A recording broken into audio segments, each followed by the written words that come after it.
प्यारे बच्चों, हमारा आज का जो विषय है वो बहुत ही महत्वपूर्ण है। दिखने में सरल है लेकिन उसके मायने बहुत गूढ़ हैं। हमारा आज का विषय है अष्टांग योग।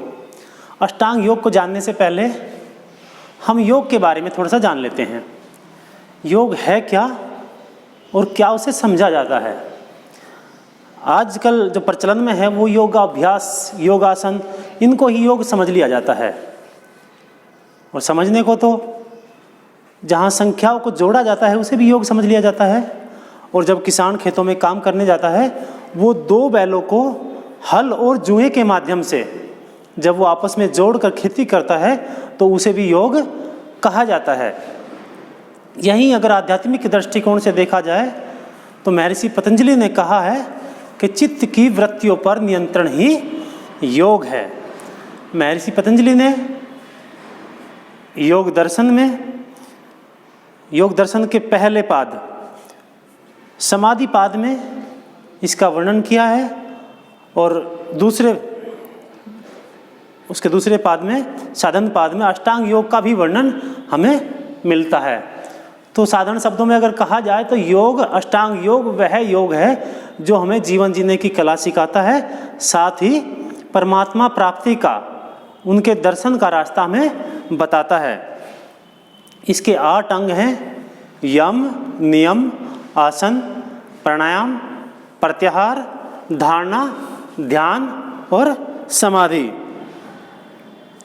तो ये जो श्रृंखला है, 8 अंगों की जो श्रृंखला है, ये ठीक एक सीढ़ी की तरह है। जिस तरह से अगर हमें छत पे जाना है तो पहली, दूसरी, तीसरी सीढ़ी को पार करते हुए जाते हैं, तो ठीक उसी प्रकार से यहाँ इसका क्रम भी महत्वपूर्ण है, वो मायने रखता है। अगर हम चाहें भी तो यम और नियम को छोड़ दें तो आसन को सिद्ध नहीं कर सकते। आसन को सिद्ध कब कर पाएंगे? जब हम यम और नियम को सिद्ध कर लेंगे, तभी हम आसन को सिद्ध कर पाएंगे। क्योंकि अगर कोई छात्र संख्याओं का ज्ञान नहीं रखता और हम उनसे ये उम्मीद करें कि वो जोड़, घटा, गुणा, भाग के सवाल आसानी से कर लेगा, तो वो बिल्कुल भी नहीं कर पाएगा, क्योंकि उसके लिए उसे संख्याओं का ज्ञान होना आवश्यक है।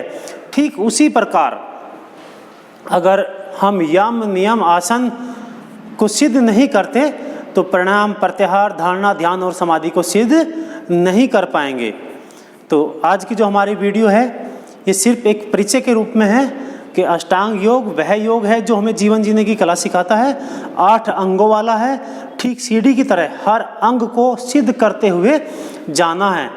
इसके मायने बहुत ही व्यापक हैं, ये योगाभ्यास तक सीमित नहीं है। अगली वीडियो में हम इसका विस्तार से वर्णन करेंगे।